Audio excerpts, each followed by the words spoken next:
How did it make you feel yesterday when gold was up $50 per ounce? Silver was up almost, 8-9%? There was a lot that went on last week.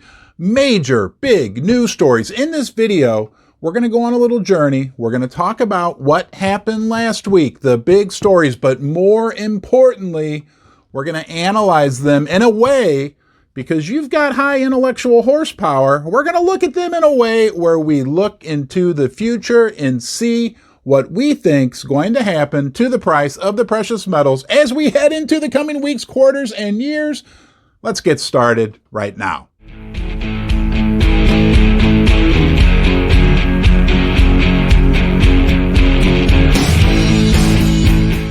You better buckle up, Buttercup, because we got a lot to cover. Was this just a false move in gold, in silver? Is it another one of these situations where Lucy pulls the football right as Charlie Brown goes to kick it and he hits the ground and says, "Ark, I don't know, but we do know this. Gold started the week at $1,640 per ounce, ended the week at $1,683 per ounce, up 3%. A good week for gold, no matter how you slice or dice it. And we deserve that, and we'll take that. How about the gold mining stocks? The GDXJ started out the week right at $30, ended the week at $31.25. It was up 3% for the week, and surprisingly, up 11%. That's a huge move on Friday alone. It's so important to remember. We're sitting in the mining stock index right around 30. Just back in April, that was at 52. It has a ton of runway just to catch up to where it was earlier in this year. Now, I don't have a crystal ball. That doesn't mean that's going to happen in the next month, 6 months, or 6 years.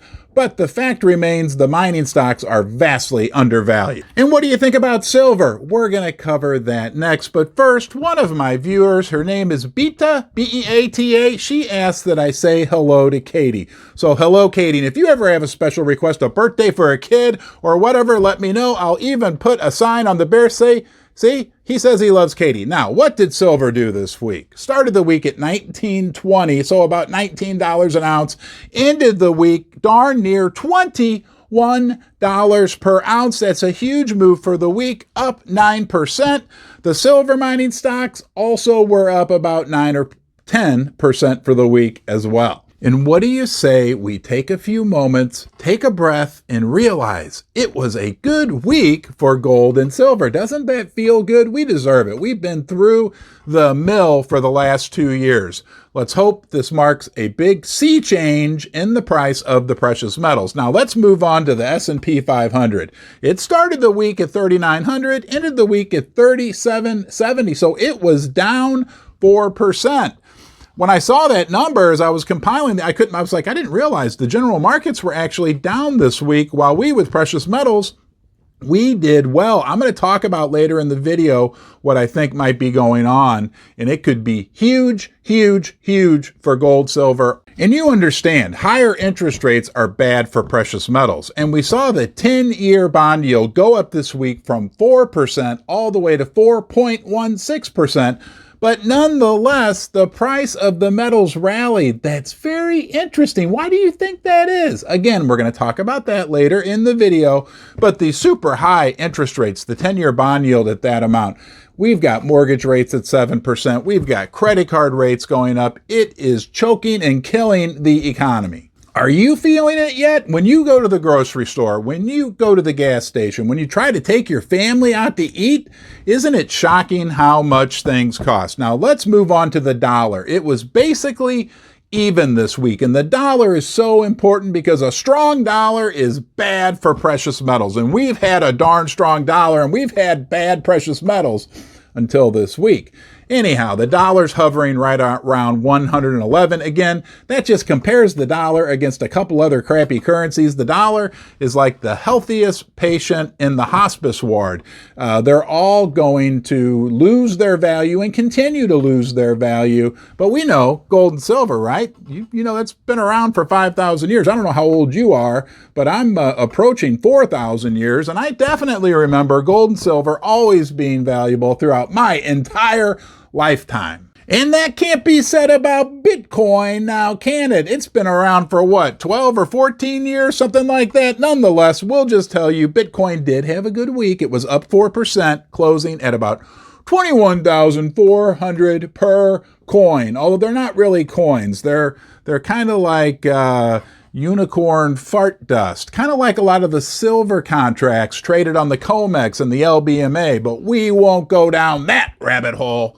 And that concludes part 1 of the video. Next, we're going to do the fun stuff, right? You guys are of a little higher intellectual capacity. I know that. So you like to analyze things, see the forest through the trees.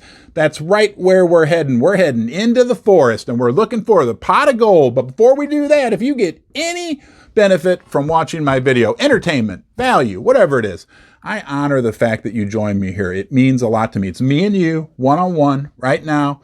You can subscribe right here. Find the little bell, press that. That way you'll get notified every time I put out a new video. Now, let's talk about our friend gold. Friday was awesome.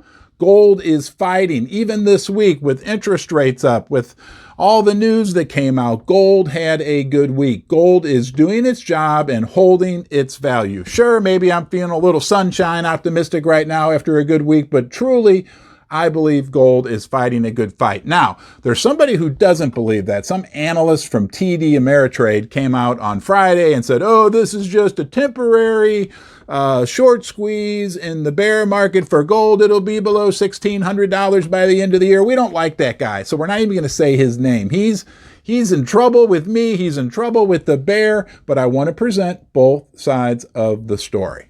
I want to hear your side of the story as well. Your thoughts matter. We don't all have to agree. That's actually how we learn from each other. So leave a comment in the comment section below.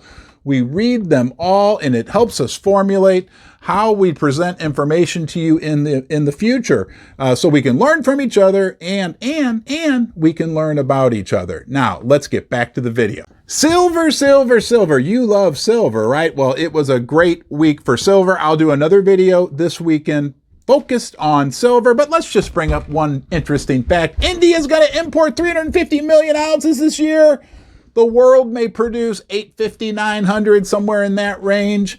That is like 35-40% of the world's silver being consumed by India. Sorry, I have to bring that up every time I talk about silver. And what do you think about the general economy? This week we got big news, right? The Bureau of Labor and Statistics put out their jobs numbers. Well, the economy, right before the midterm elections, just a coincidence, I'm sure, supposedly created so many jobs, more than expected. The job situation looks good, although the unemployment rate ticked up. And that is leading a lot of people in the market to believe that the economy is actually slowing, which leads some people to believe that the Fed's gonna have to ease up a little bit on this uber hawkish, uber aggressive monetary policy. And when they do let up a little bit, well, that'll be good for gold and silver. And that's what we saw on Friday. And do you think that'll continue to happen? Just maybe? Let's talk about real estate. It is crashing. We could make a 3-hour video about all the horrible data coming out regarding the real estate market. Mortgage rates are sky high. It's just a big, big mess. I feel teetering on the edge right now, and it also is a lagging indicator, just like the jobs number. Lagging indicator. Do you know what that means? That means it lags. That means bad news in the economy isn't reflected in real estate and jobs for 3 to 6 months. There's a lag time. It's not an immediate effect. It takes some time to show up. But maybe you're thinking everybody will be A-OK here in the United States of America despite a recession around the corner, right? I mean, everybody has record credit card debt. The savings are being depleted by the day. And to make matters worse, I can't remember the third thing I was going to say, so I'm going to look down and I'm going to say, oh yeah, there's record lines at food banks. People are asking for more free food than any other time in recent history. Probably the biggest news event of the week, and one that did affect gold and silver directly, was the Federal Reserve and Jerome Powell had their interest rate announcement on Wednesday, 3/4 of a point, just like everybody expected.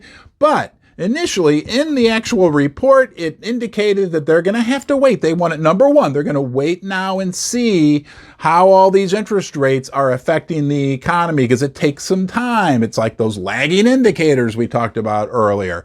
But then during the press conference, when Mr. Powell opened his mouth, which he hasn't done here in the basement yet, despite my multiple offers for him to come here to be interviewed, nonetheless, during the big press conference, he started talking more hawkish. And what he mentioned was that the ultimate level to which they're going to raise interest rates is probably higher than what they thought in the past. That was hawkish. That made gold went up and then boom, down. And if you were watching it on Wednesday, it was disheartening. It was horrible.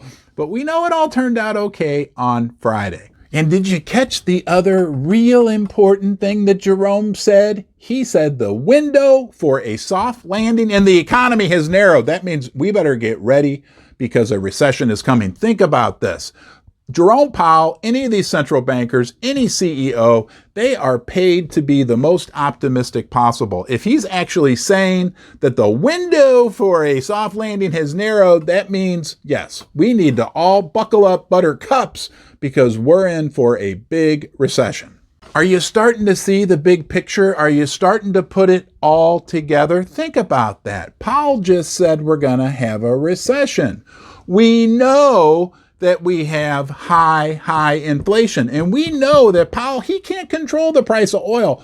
OPEC in the East is now controlling the price of oil. Powell can't control the price of food, right? Powell can't control everything. He can try to destroy the economy, to destroy demand, which he's doing a darn good job of. But if the economy goes into a recession or a deep recession and we have that inflation, guys, that is called stagflation. Stagflation, high inflation with a stagnant economy. That is fertile ground. That is the most fertile soil that you can have for the growth in value of silver and gold. So things look rather optimistic in my view. Hey, I appreciate you joining me today. You know you're always welcome here. I want you to come back, and until next time, be well.